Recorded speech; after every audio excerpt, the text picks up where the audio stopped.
Welcome to Meeting the Inconceivable, a podcast exploring Zen koans, dreams, and the creative life produced by Pacific Zen Institute. Pacific Zen has a legacy of preserving and reimagining the koan tradition to meet our own times. With a lively community of artists, innovators, and seekers of all kinds that extends worldwide, our mission is to create a culture of transformation through meditation, koans, the arts, and conversations about the deepest matters.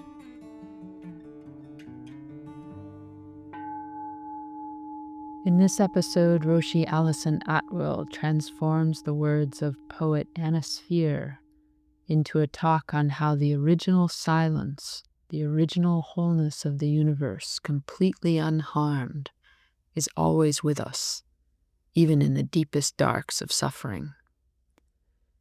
Atwill weaves this notion together with the Tibetan idea of terma, in which it is believed that various awakened beings and dakinis, or sky dancers, hid bits of ancient wisdom teachings in all sorts of places to be found later on in other countries and other times.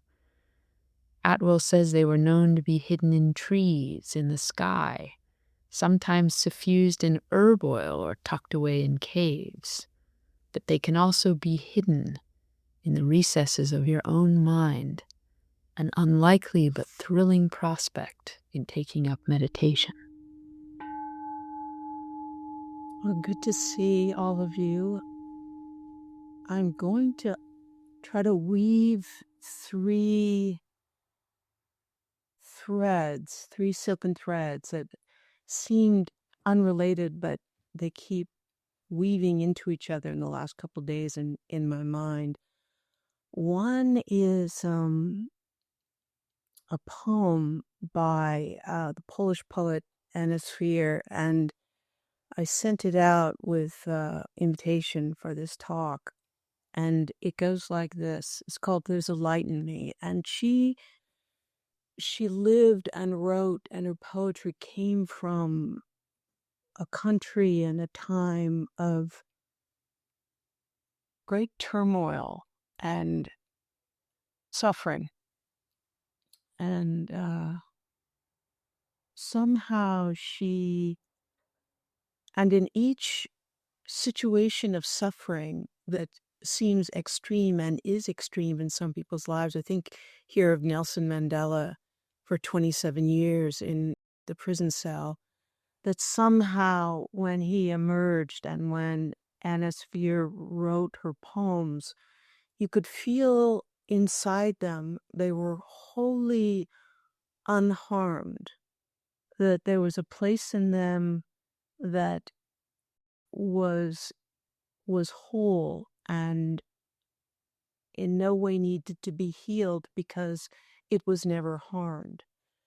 And it gave Mandela a kind of freedom and dignity, and also with the poet Anna Sphere, it gave her access to the muses, I guess, is what it does. It gives us a way for the muses to come to us and speak through us and inside of us, and for us to hear them, because we're not listening to the discursive objections of our own mind of suffering.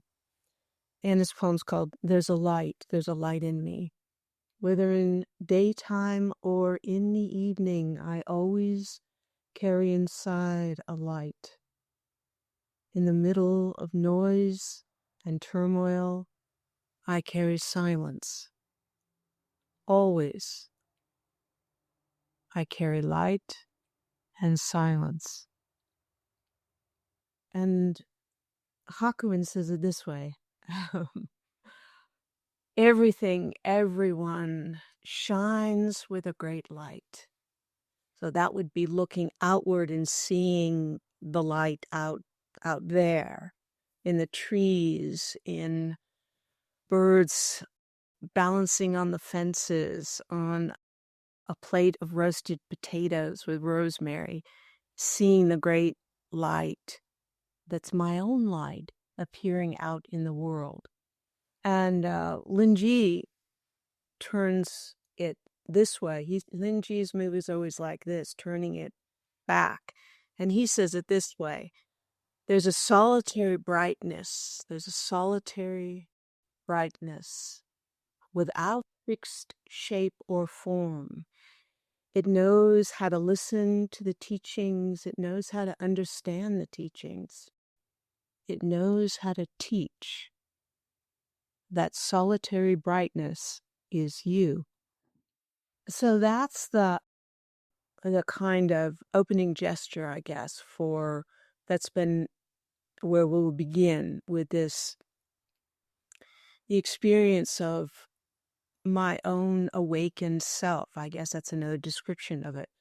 The refuge with which we, in every moment, is available to us. In every moment we carry with us. And that it also appears to us. We can see it out there in the world calling to us. And other people and other bits of the universe shining with that silence, that eternal silence and light. So that's one thread. And the other is I've become fascinated with this Tibetan idea of terma. And which means the translation is a hidden treasure. So they have this tradition or this idea that there are various hidden teachings that back in the 8th century in Tibet, various awakened beings and dakinis. And dakinis are these feminine spirits who, dakini is translated as sky dancer or sky energy or sky movement. And so these dakinis and these awakened beings in the 8th century apparently went around and hid the teachings in various places, to be found later by it says by someone called a kind of person called a terton, but we'll call it you. So to be found in other countries and other times by you, hidden for you in various places. And they can be a physical object, so that might be an actual object buried in the ground, like a ritual object, or it might be hidden, let's see, in a rock, hidden in a crystal, secreted in herbs.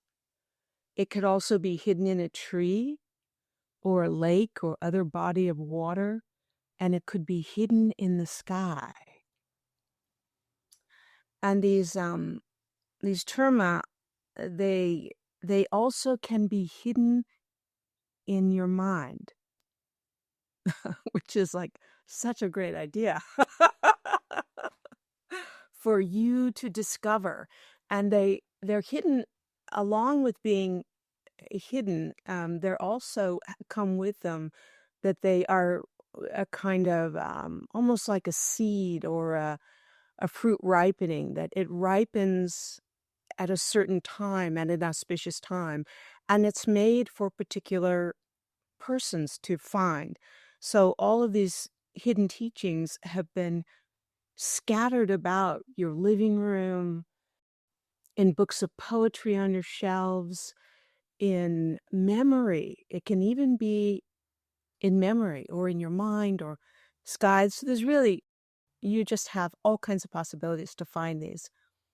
And one of the things I love too is they have this idea that if you found a written text, let's say you were rummaging around your basement and you found one of these scrolls and you just knew it was a terma, and you open it up, but it's written, many of them are written in what's called a Dakini script. So it's a script that no humans can understand. Which is also wonderful. So somehow, because you can't understand it, it becomes more knowable. It becomes only, you can't understand it except for with your own mind, awakened mind.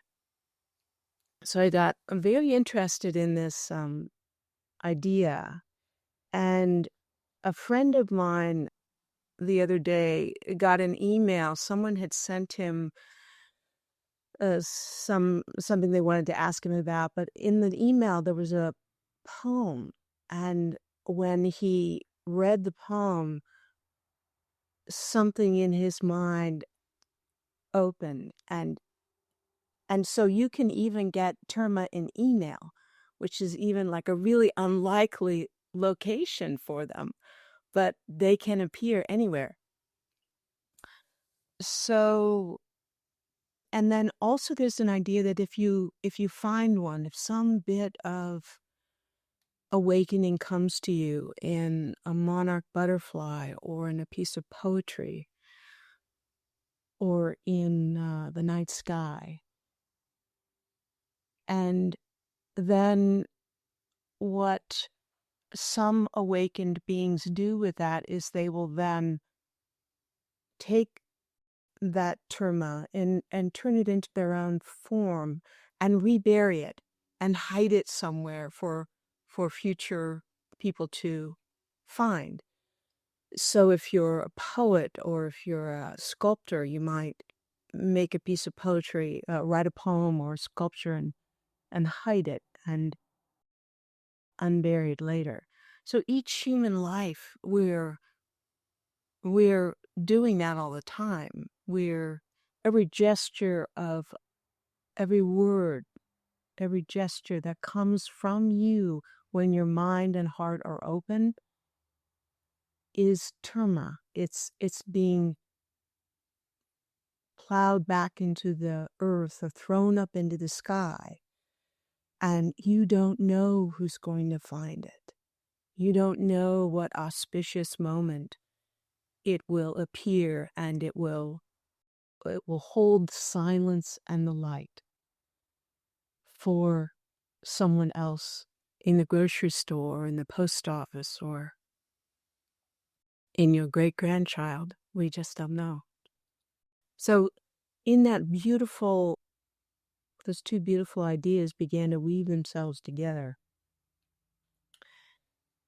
And before I tell you the third thread, which is a longer story, I think we'll sit for a while.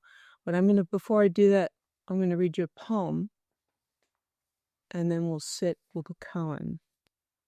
This is a poem by Anna Akhmatova, who is a Russian poet who lived during that terrible time of the Tsar. And this is about how, for her, a birch tree, the terma was held in a birch tree. And it was one particular tree, and other birches wouldn't do. So there's a specificity to the piece of the universe that holds your awakening. And this is called Willow. In the cool nursery of the young century, in its dappled silence, I was born. And the voice of man was not dear to me, but the voice of the wind I could understand. I liked burdocks and nettles, but best of all, the silver willow. And obligingly, it lived with me all my life. Its weeping branches fanned my insomnia with dreams, and surprisingly, I have now outlived it. There the stump stands, with strange voices other willows are conversing, under those skies, and I am silent, as if a brother had died. We will going to have those three koans, the poem, the hakuin, and the linji. whether in daytime or in evening. I always carry inside a light. In the middle of noise and turmoil, I carry silence. Always,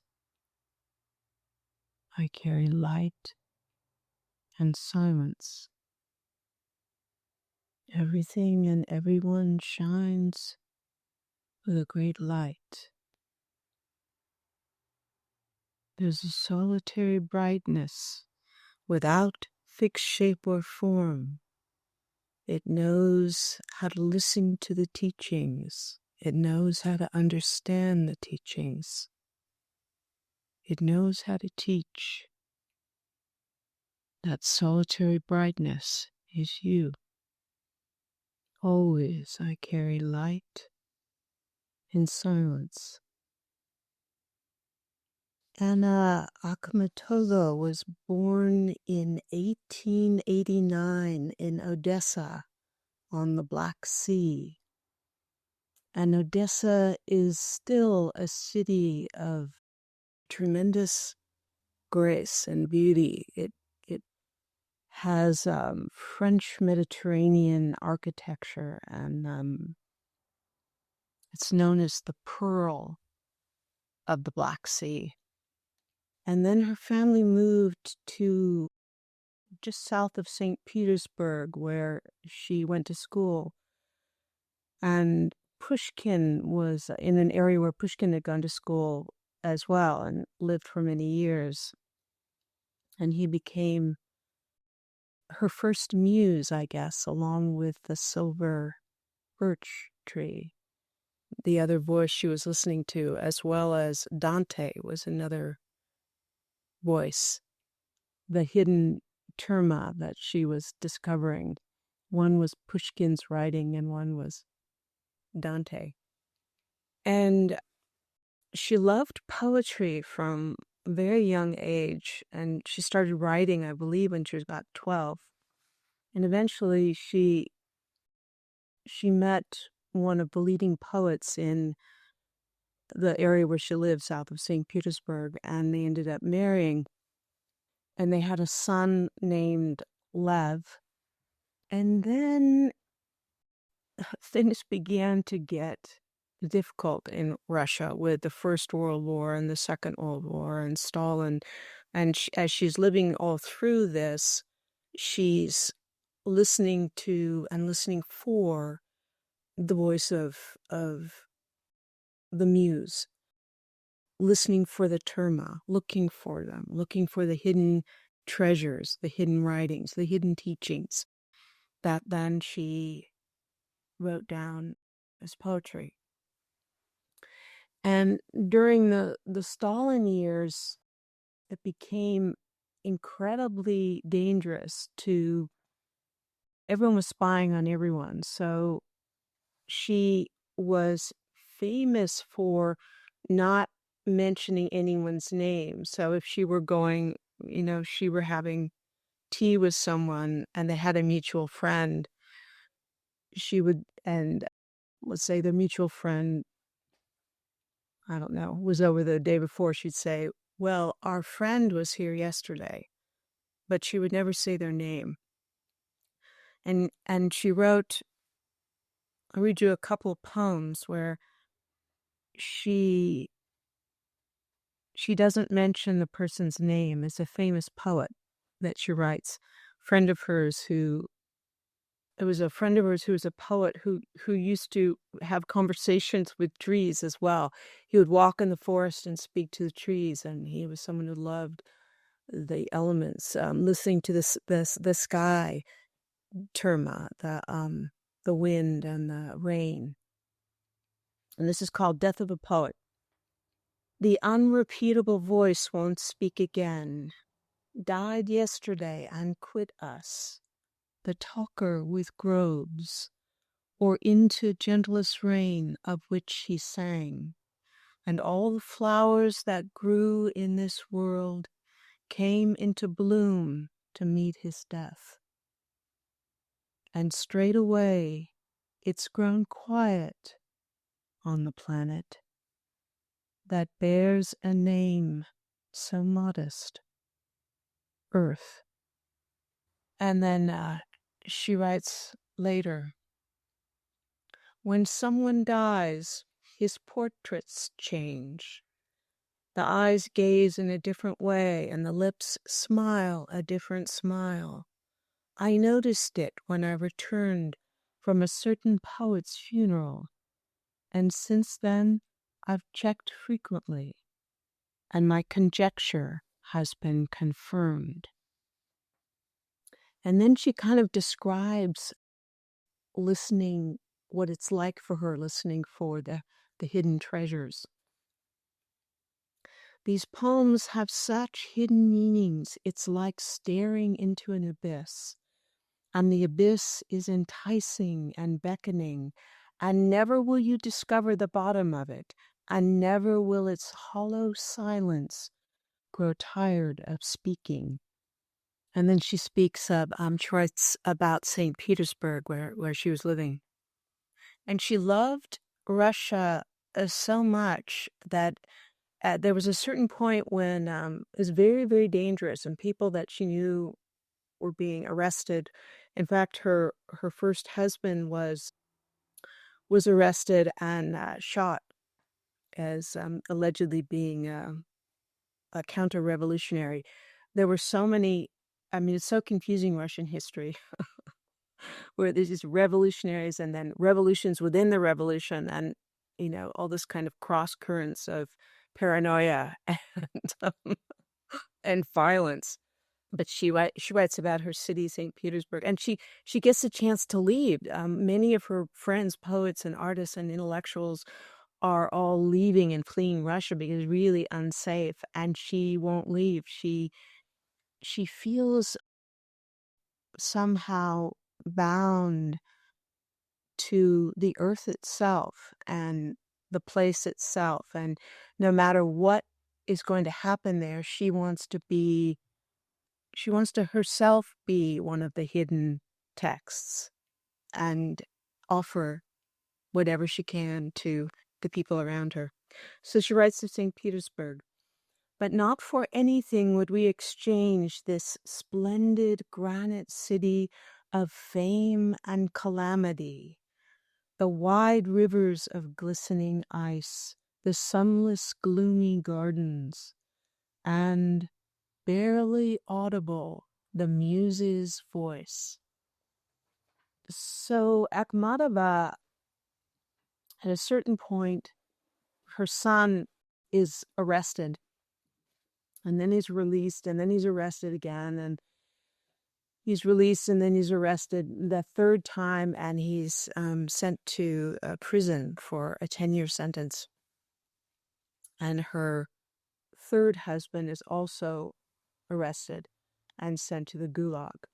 And she's always, there was threatening to imprison her as well.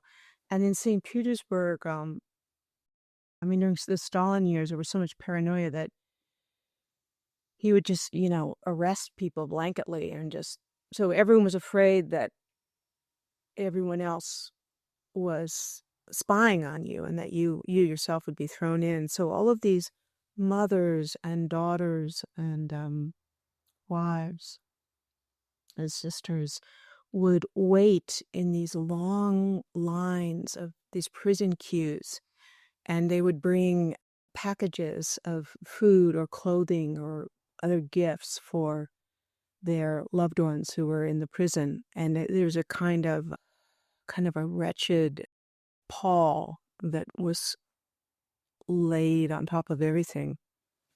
And during this time, Anna Akhmatova was also waiting in these lines, trying to find out about her son, Lev, and trying to bring him something, to bring him a package. She'd go there and wait for hours and hours and hours, and you finally, after hours and hours, you get up to the front, and they would not open the gates to her. They wouldn't let her in. They wouldn't tell her if he was dead or alive, but they just wouldn't let her in and they would just refuse. And then she'd go back again and try it again. And they actually, in 17 months, she did this every day. She'd go, and she never once was let in. And one of the times when she was there waiting, something happened where a woman, she was recognized, someone in the crowd saw her, and she writes about this. So I'm going to read you the beginning of this poem. It's a suite of, I think, 15 sections. And there's the prologue, a couple of pieces, and there's these 10 main stanzas, and then there's an epilogue that was written some years later. But it was so dangerous to write this poetry that she actually couldn't write it down. And so what she did, and this was fairly common back then with the poets, and this is what she did. She chose 10 of her most trustworthy friends, and she would invite one over for ostensibly, a cup of tea or a meal. And she would write down while they were there the stanza, and she would speak to them of other things that were sort of pedestrian conversation in case someone was listening in, and the person would memorize the lines of the poem while they were there, and then after her friend left, she would burn the paper. So this poem, and she did this 10 times with 10 different people who each held within them one of the sections of the poem. And so it was like the terma, they were holding within themselves the hidden texts, the secret teachings. And it wasn't until many years later that all of the pieces were reassembled and written down. So it's called Requiem. No, not under the vault of alien skies, and not under the shelter of alien wings. I was with my people then, there, where my people unfortunately were. She wrote that section in 1961 after she'd lived through all of this. And that begins, instead of a preface, she says, and then this is in St. Petersburg, or what was then called, changed the name to Leningrad. In the terrible years of the Yezhov terror, I spent 17 months in the prison lines of Leningrad. Once someone recognized me. And here in the poem, she uses the word recognized in quotations, and that was the term they used for when one of the secret police would point you out as a spy. So it's a very sort of charged use of that word. And actually, during this period and for many years, every time she left her apartment, 2 secret policemen followed her everywhere. So once someone recognized me.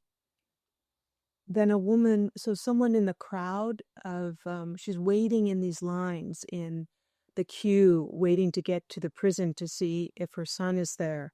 And while she's waiting there, all these wretched people, someone sees her and recognizes her and says her name, oh, Anna Akhmatova. And then a woman behind her says something to her. Then a woman with bluish lips standing behind me, who of course had never heard me called by my name before, woke up from the stupor to which everyone had succumbed and whispered in my ear.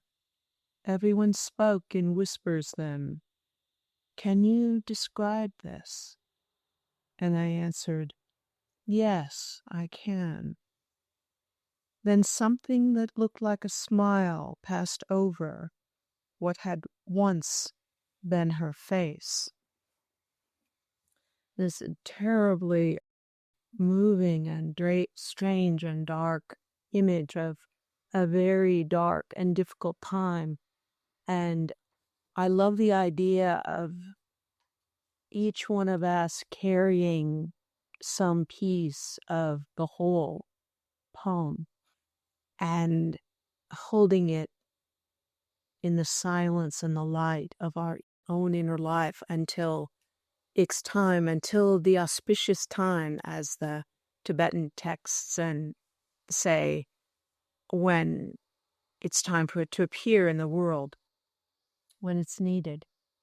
And the thing about Anna Akhmatova is you would think in those kinds of conditions that she'd be a rather grim personality, but actually she was this tremendous, lively person who, a famous beauty too. She had this incredible, and many painters painted her. In fact, once she traveled to Italy at one time, and she met the painter Modigliani, and this is before he was famous. Of course, she just happens to run into him, and they fall in love, and they have this marvelous, passionate love affair. And he does all these paintings of her, and then she goes back to Russia, and then they each have their own lives. But she loved to have friends over, and she always would have the very best vodka she could get her hands on, and a whole array of Russian snacks. They had these special kinds of appetizers that you take a drink of vodka, and it's so, I don't know if you ever had vodka, but it's really nasty stuff. You have these little appetizers that you quickly eat. So I guess, this would be me. So you can stand to take another gulp of vodka. But she was famous for having these parties at her house. And even at the same time, while she was expelled from the writers' union and followed every place she went, and her son's in prison, and yet she doesn't want to leave. She doesn't want to leave Russia. And someone said to her once, someone was being later on in life, when she had become quite famous and had traveled to, I believe, to London to go get a special award for her poetry. And someone was being very sympathetic and, feeling bad for her and how much she'd suffered. And she says to them, who can refuse to live their own life? And that's how she felt. She loved she didn't want to miss any piece of her life.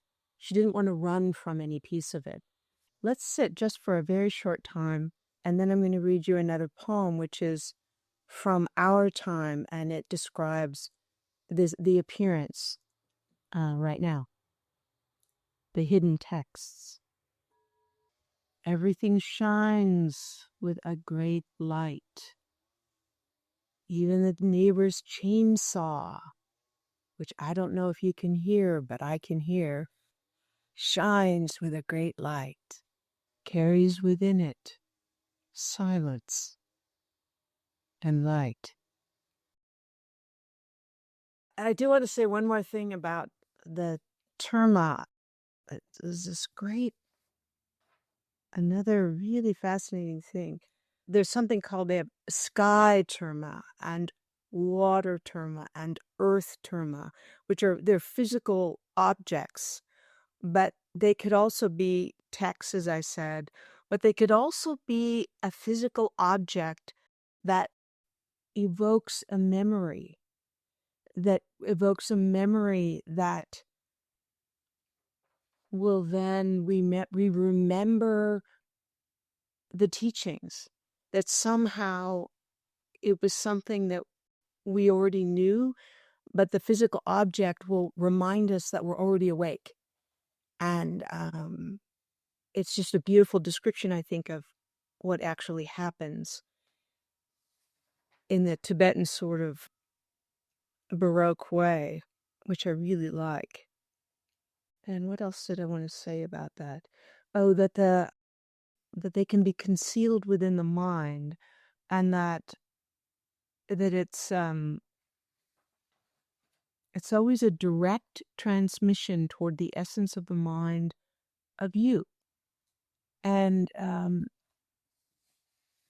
so I'm going to read you a poem now that describes one of those kinds of appearances of the way our own lives and the physical objects as that awakening always appears in our actual life, that it's held within, like when in the morning star, when Buddha woke up, he saw the morning star. We're looking at the universe, and the universe is looking at us, and it's an awakening that appears simultaneously, that we recognize our own silence and light, which was always there, and we see it inside of something in the universe. And it's an encounter, and it changes us, and it changes the way we respond to the world. So this is a poem by a contemporary poet, and his name is Yusuf Komenyaka, and he's an interesting person. I think he was originally from the South, and he's a black man that I think he was a journalist that was sent to Vietnam as a reporter, and it changed his life, and he became quite an astonishing poet.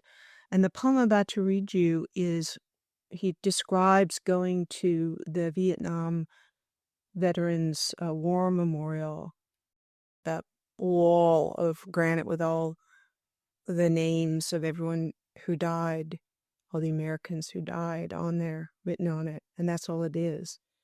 And in a way, it's a kind of text. I mean, it's written in Dakini script.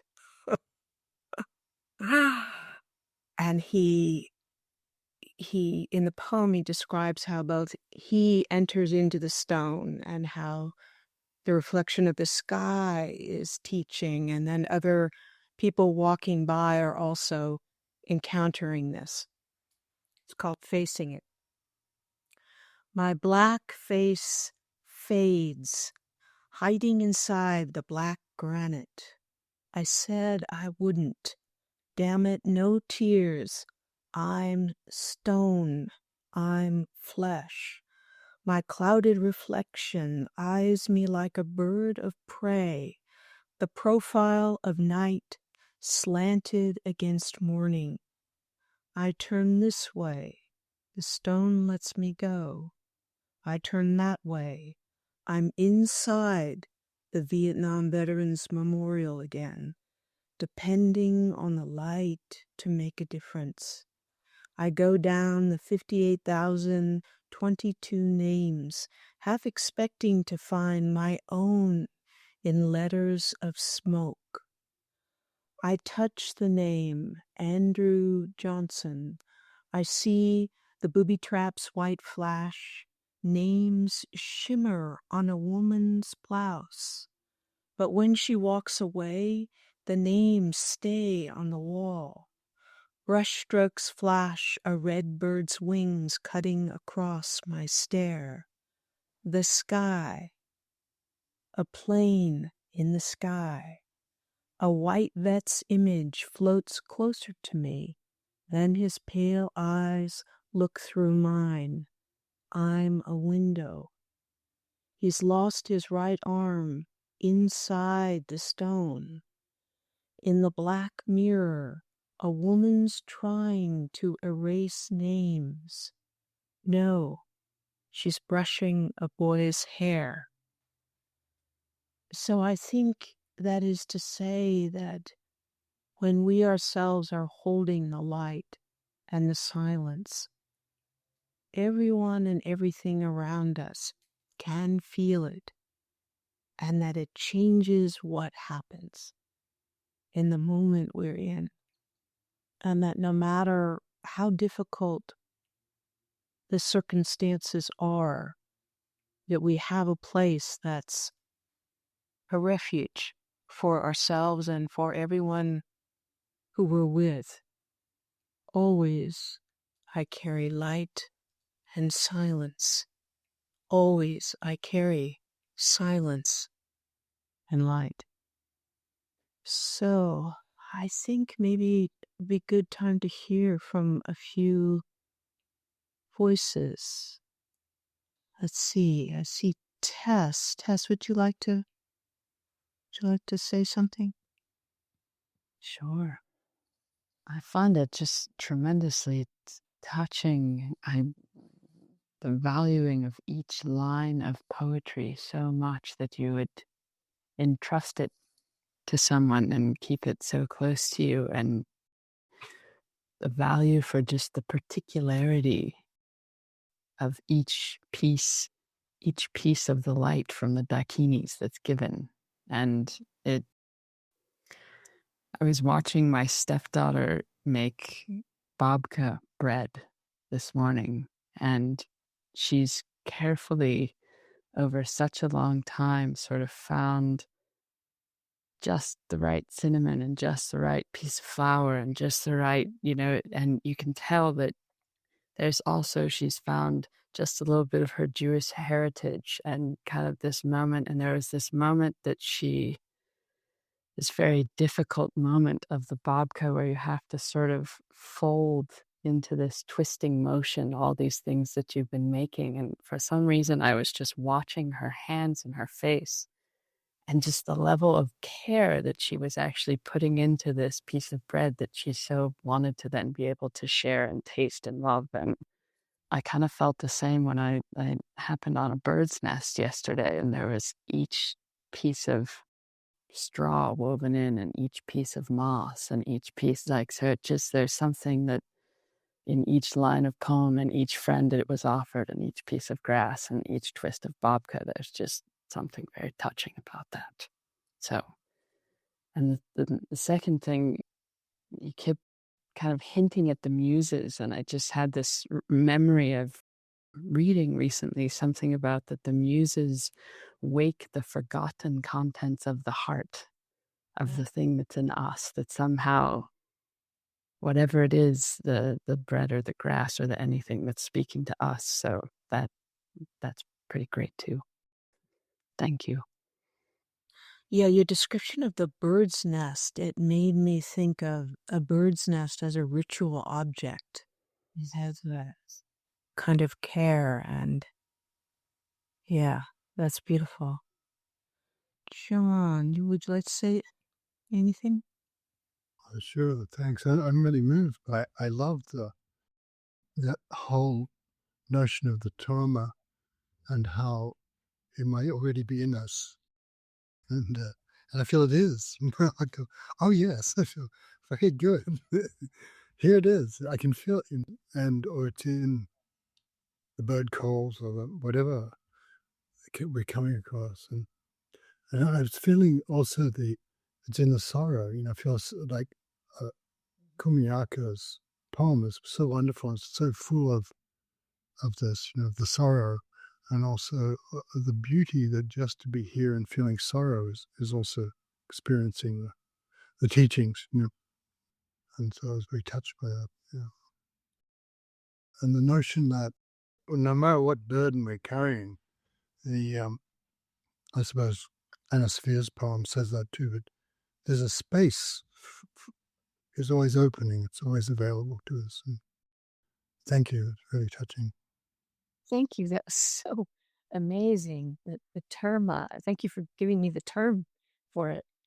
I think I have a lot of earth terma. I found this rock on my walk today, and I have no idea why it spoke to me. I mean, I wasn't really thinking about a rock, and it just feels like it was perfectly made for me to put a candle on or to just touch, or I don't know, it restored something to me.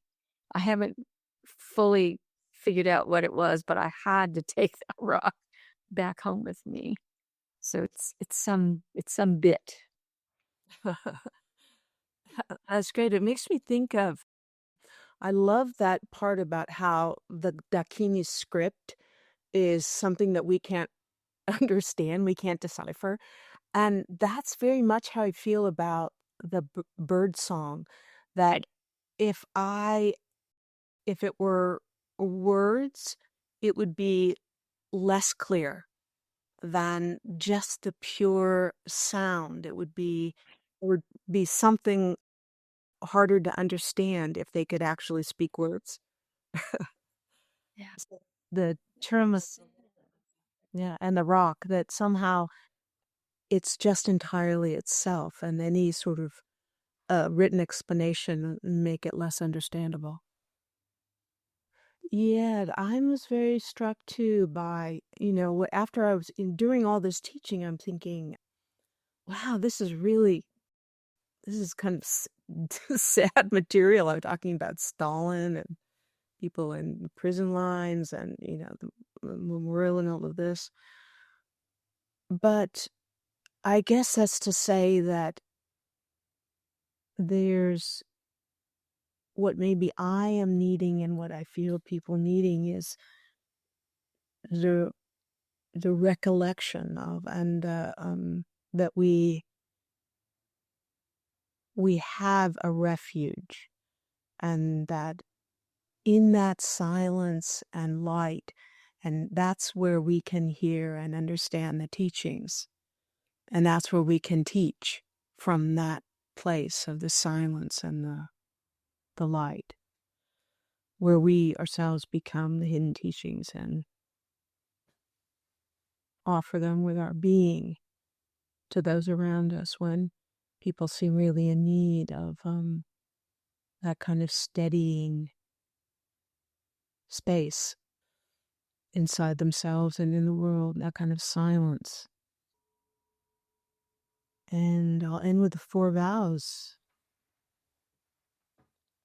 I vow to wake all the beings of the world. I vow to set endless heartache to rest. I vow to walk through every wisdom gate. I vow to live the great Buddha way.